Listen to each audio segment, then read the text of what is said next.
বিরতির পর স্বাগত। 24 লোকসভার প্রাক মুহূর্তে আবারও দেখা যাচ্ছে হরিয়ানা, পাঞ্জাব, লুধিয়ানা সহ একেবারে দিল্লির কৃষকরা আন্দোলনে নেমেছে। সরকার বিরোধী সেই আন্দোলন, যেখানে সরকারের বিভিন্ন বিষয় সরকারের কাছে বিভিন্ন দাবি দাওয়াকে সামনে রেখেই এই আন্দোলন বলে মনে করা হচ্ছে। দিল্লিতে সেই আন্দোলন এবার স্থগিত রাখলো সর্বভারতীয় কৃষক সংগঠনগুলো। কেন্দ্রের সঙ্গে আলোচনায় আপাতত খুশি কৃষক সংগঠনের নেতৃত্বরা। কেন্দ্রের সঙ্গে চতুর্থ বৈঠকের পর এমন সিদ্ধান্ত হয়েছে কৃষক সংগঠনের নেতৃত্বদের। সেই বিষয়টা নিয়ে আমি বিস্তারিত জানবো। টেলিফোন লাইনে রয়েছে রাজনৈতিক বিশ্লেষক অশোক দাস। অশোক বাবু, প্রথমে আপনাকে নিউজ ভ্যানগার্ডের পর্দায় স্বাগত জানাচ্ছি। হ্যাঁ, নমস্কার সকলকে, আপনাদের এবং যারা দেখছেন সকলকে নমস্কার জানাই। দিল্লিতে যে কৃষক আন্দোলন চলছে, সেই আন্দোলন স্থগিত রাখছে এবার সর্বভারতীয় কৃষক সংগঠনগুলো, কি বলবেন?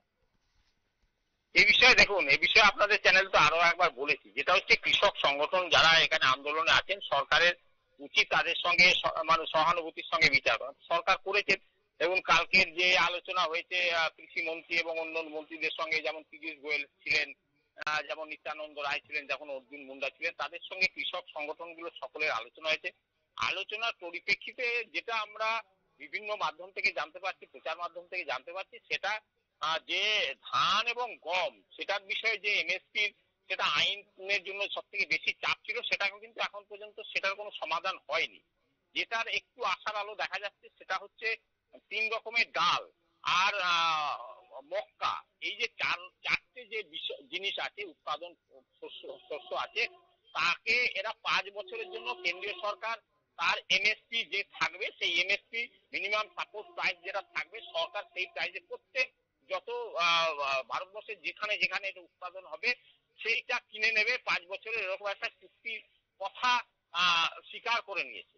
এইটাই এখন পর্যন্ত যেটা, এবং কৃষক সংগঠনগুলো সেইটাকে শুনেছেন। শোনার ফলেই দুদিনের জন্য তারা নিজেদের মধ্যে একটি আলোচনা করবেন, আলোচনা করে তারপরে আবার তারা সরকারকে সিদ্ধান্ত জানাবেন।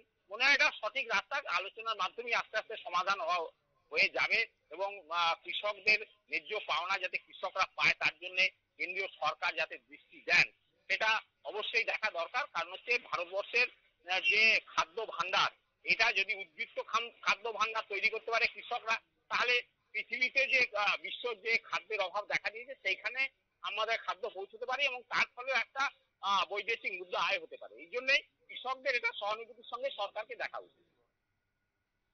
একদম অশোক বাবু, ধন্যবাদ।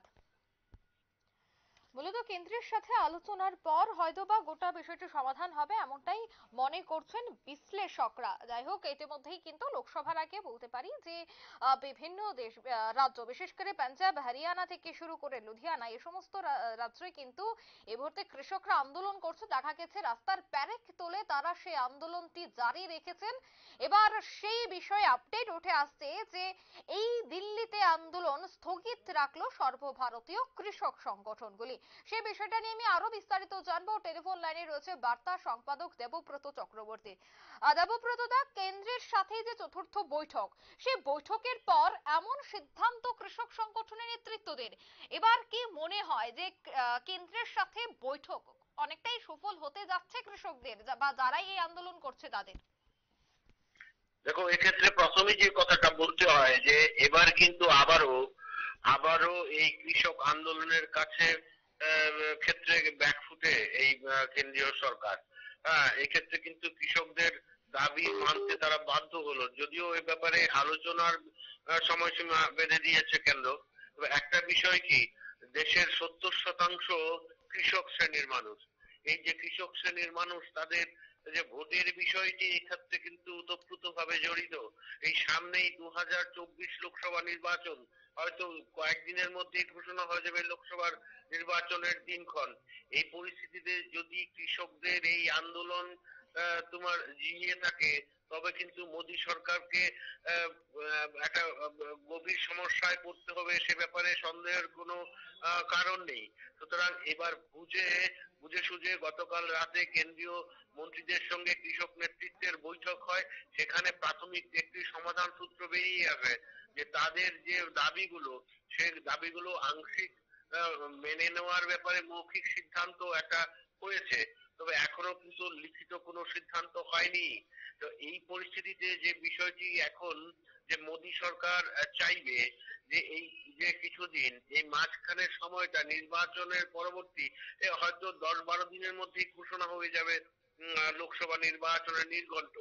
এর মধ্যে যদি কৃষকদের এই সময়টা কাটিয়ে নেওয়া যায়, তবে কিন্তু কৃষকরা যেমন কোনো আন্দোলন করতে নামতে পারবে না, এবং তাদের যে এবং কেন্দ্রীয় সরকারও কিন্তু নির্বাচন ঘোষণার পর এই কৃষকদের দাবি সংক্রান্ত কোনো বিষয়ে তোমার সংসদীয় সিদ্ধান্ত গ্রহণ করতে পারবে না। তাহলে কিন্তু ভোট অফ কন্ডাক্ট যে বিষয়টি রয়েছে সে ব্যাপারে একটা বিধিনিষেধের বিষয় থাকে। সুতরাং এই ক্ষেত্রে একটা এই সময়টা কেন্দ্রীয় মোদী সরকার এই সময়টা মাঝখানের সময়টা কিভাবে এড়িয়ে চলে, এটাই এখন লক্ষণীয় বিষয়।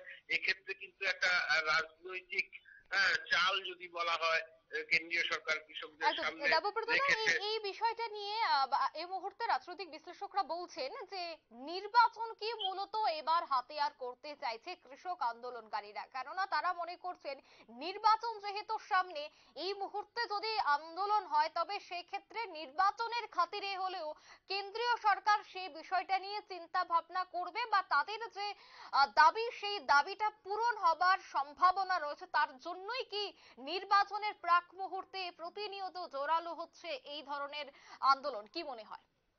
ঠিক বলেছো, ঠিক বলেছো। বর্তমান বাস্তব যে পরিস্থিতি, এই কৃষক আন্দোলন যদি মাথাচাড়া দিয়ে উঠে আরো অধিক অধিক তোমার জোরালো রূপ ধারণ করে, তাহলে কিন্তু ভোটের আগে অবশ্যই, আমি একটু আগে এই কথাটা বলছিলাম যে আরো অধিক সমস্যায় পড়ে যেতে হতে পারে কেন্দ্রীয় মোদী সরকারকে। সুতরাং ঠিক একটা মোক্ষম সময় হিসেবে কৃষক নেতারা এই আন্দোলনের সময়টা বেছে নিয়েছে, হ্যাঁ, ভোটের আগে। সুতরাং এবারে কেন্দ্রীয় সরকার যে একটা ইতিবাচক ভূমিকা গ্রহণ করতে হবে সে ব্যাপারে সন্দেহের কোনো কারণ নেই। তবে এই ব্যাপারটা কিন্তু এই যে ক্রাইসিস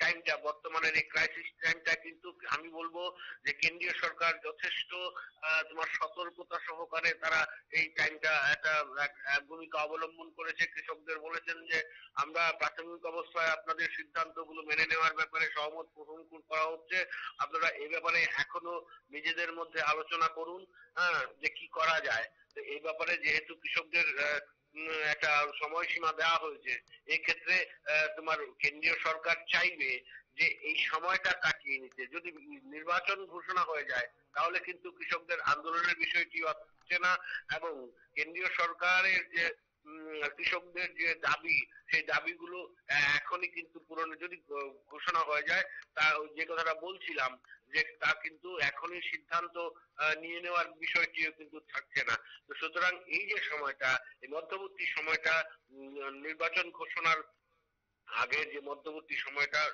খুব একটা বেশি দিন বাকি নেই, আমার মনে হয় 15 থেকে 20 দিন। এই যে মধ্যবর্তী সময়টা, এই সময়টা কিভাবে কেন্দ্রীয় সরকার এড়িয়ে চলে, এবং কৃষকরা এই মুহূর্তে কি ভূমিকা গ্রহণ করে, তাদের আলোচনা দ্রুত তাদের আলোচনা গ্রহণের পর কেন্দ্রীয় সরকারকে তাদের আলোচনার বিষয়বস্তু কি জানায়, সে ব্যাপারে বিষয়টি কিন্তু এক্ষেত্রে যথেষ্ট তাৎপর্যপূর্ণ। এখন আসল ব্যাপারটাই হচ্ছে সময়, এই সময়ের সাথে কি হয় এটাই কিন্তু দেখার বিষয় অঙ্কিতা। একদমই, ধন্যবাদ দেবব্রত দা। দিল্লিতে আন্দোলন স্থগিত রাখলো সর্বভারতীয় কৃষক সংগঠনগুলি, কেননা কেন্দ্রের সাথে তারা চতুর্থ বৈঠক করে এবং সেই বৈঠকে অনেকটাই খুশি কৃষক সংগঠনের নেতৃত্বরা, এমনটাই কিন্তু খবর উঠে আসছে। এই নিয়ে ছোট একটি বিজ্ঞাপন বিরতি, সঙ্গে থাকুন।